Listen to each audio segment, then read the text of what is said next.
test. You get into the ethical portion of the program, which is, covers, the dynamics and your conditions and just overits and all of this stuff, and you come out of there feeling great, but at the same time, when you leave to go back into the world, you're scared. You want to go back, and it's like you feel so lost because it is so hard to apply that technology to groups of people that have no idea what it is at all.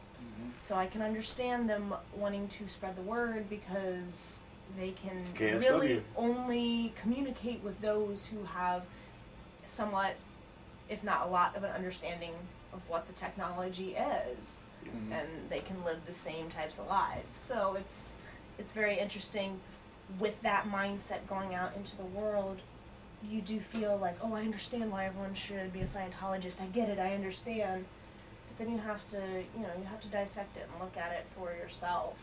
And I think with any religion, a lot of religions, like you're Christian, you're Jewish, whatever, sure, you can be very devout, and there are people who are very into it, but there are people who can be considered Christians, and they can live their lives and not live by the book. They're still Christians, though. If you're a Scientologist, you're in or you're out, because you've got all of your dynamics in, and you're not committing overits, and which is, you have total cause over everything. There's no way to be halfway or not. You are in or you are out.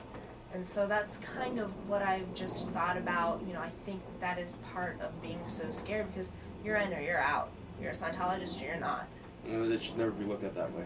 And that's what I'm saying. Religion should not be that way. But so within that, it's this whole cult thing. Now, I don't know the exact definition of a cult. What have you guys found to be the exact? Well, if you look for the cult awareness network, network, it depends on who you ask. I mean, in the academic world, a cult just means a small religious group. It doesn't have any pejorative tone to it, really. And then you move into like more of a theological side of the academy, then cult is going to be more, and sometimes this bleeds into the secular academy too. Cult will mean, a group with a charismatic leader and that takes advantage of his members or whatever. And that's what is leaked in the general society. I think most people, if you ask them what a cult is, it's a bad religious group. But the real definition is just a group of people. A cult. There's like the cult of the temple. You'll hear that in Old Testament studies. Because the Jews had the temple and everything important happened in the temple, so they call it the temple cult, but it's not pejorative in any way. Right. And then initially Christianity was a cult of Judaism. Right. And that's not pejorative in any way. Yeah, generally when I talk about Scientology, if I call it a cult, which I usually don't, I don't mean it in a pejorative way. If I'm talking about it in a pejorative way, I'll call it the Corporation of Scientology, and I'll spell it with a $sign. Yeah, I just think, part of a cult is, like you said, a charismatic leader taking advantage of those who are in a, I don't say less fortunate, but a very vulnerable state. And I think that's exactly, people going into this drug rehab are definitely in a vulnerable state. Now, does it cost money to go into narCOnon? Oh yeah, it costs $30,000. $30,000? Yeah. It's a lot more expensive than just a purif, yeah. Wow! Yes. And do they let you make payments, or do they take all the money up front? All the money up front?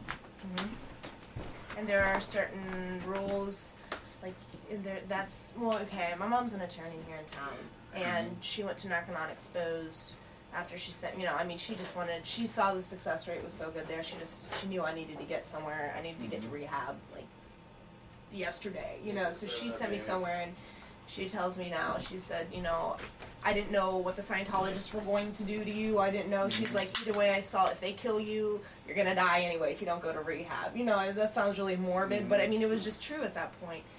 But, she looked on narCOnon Exposed, and she called the Attorney General for Michigan and talked to him, and he said that he took on most of the cases, and he said that it just seemed that people ended up suing narCOnon because they couldn't get their money back because they weren't happy with the contract they signed. Now, within the contract, something about after the first 15 days, you can only get so much money back or no money back or whatever. You got to stipulate in the contract. So yes, all of it is up front. Some people pay a little less. I think my family paid like $27,000, which is just such an astronomical amount of money. That's It crazy. didn't cost hardly anything for me to go to rehab. $1,000 because they got like free labor. I mean, it was a farm Yeah, out in the middle of or places nowhere. like that. So it was, you know what I mean? We were farming the friggin' place and taking care of chickens and crap, building barns. Nothing wrong with that. It's constructive work. Yeah, but you get a bunch of junkies just shaking and sweating the whole time in the winter. How sturdy is that barn gonna be? Yeah. Dude, we're like, you know, trying to build stuff. In the winter, it was like all dirt and gravel, like big road it's leading really up hard to to the find it out in place. the middle of nowhere. It was like a, well, there were no This is locks on the weed. doors. It was basically like, you want to get away? Have fun. Go on now, get. We'll find you wandering around in a cornfield somewhere. Yeah. Trying to smoke it or something. Junkies. Yeah. So, any more questions? You got any questions, Ray? Well, it's a little bit kind of taking it all in. Yeah. It was. Let's see. How long was it? September. I had no idea Yeah. narCOnon was so loaded with teaching the language of Scientology. Well, that's basically what it is. That's I mean, really what boggles it's my mind. certain things taken out of. I'm sure if you went through all these books, you know, you could find references to whatever is in each of the 8 books that we go through. Book 8. There's really all these books so far that seem to be reorganized. The problems with workers over at Reorganized my house. HCOs and HCOBs and HCOPLs and I don't know what the fuck you guys are talking about. Way to Happy. This is our Hubbard- book. Oh Hubbard yeah, Clear Body, Communications Clear Office Mind. publications. This is the sauna, Yeah. which this is different. I've read through this one, Mhm. but this is essentially the sauna program. And then what is it? Yeah, The Way to Happiness is our book 8. We read the whole thing. Okay. That's book 8. Way to Happiness, they really push that, yeah. Do they? Is that their big Yeah, book? they That passed is- that out at, like, I think they were passing them out after that last round of school shootings and Oh, Oh, they'll go to see. disaster sites and pass it out. It's funny because Jacked that is up, like the dude. final book. Yeah. Well, they're keeping the psychiatrists away. Man. yeah. Did they teach you anything about psychiatrists? They, you know, their big thing is, well, have you seen a psychologist before? What have they done for you? You're still a drug addict, you know, like all of this stuff. And, you know, I can understand psychiatry with medicine is needed sometimes, but I think there are a lot of things that are overprescribed. I Yeah. think there's a big problem with Oh, that. definitely. Yeah, There's a everybody definite agrees on issue that. with it. There's a definite issue But we with don't. that. But psychiatry doesn't need to be stamped out. They're way No. over drugging There are this country. cases where it's merited.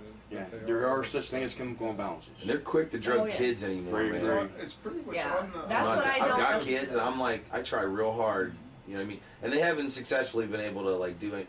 But, like, you know, my son is 3 years old, and they were talking about, like, you know, he's a little hyper. I'm like, he's a 3-year-old boy.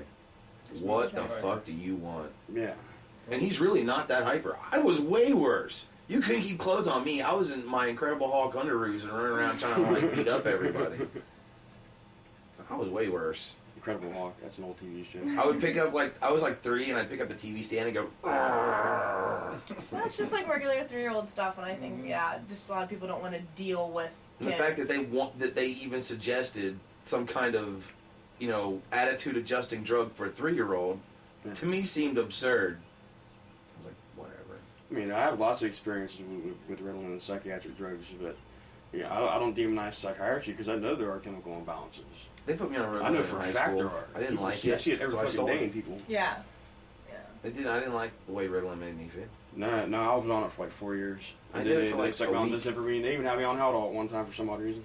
They gave it to me. They gave it to me. I did it for like a week and I hated it. I was much more into other drugs that I could just buy illegally, and so I just sold all my Ritalin to other crackheads. The students who want to stay up all night. Yeah, Yeah. some people loved it. They eat like 5 or 6 of those fucking things at the time. I And I was never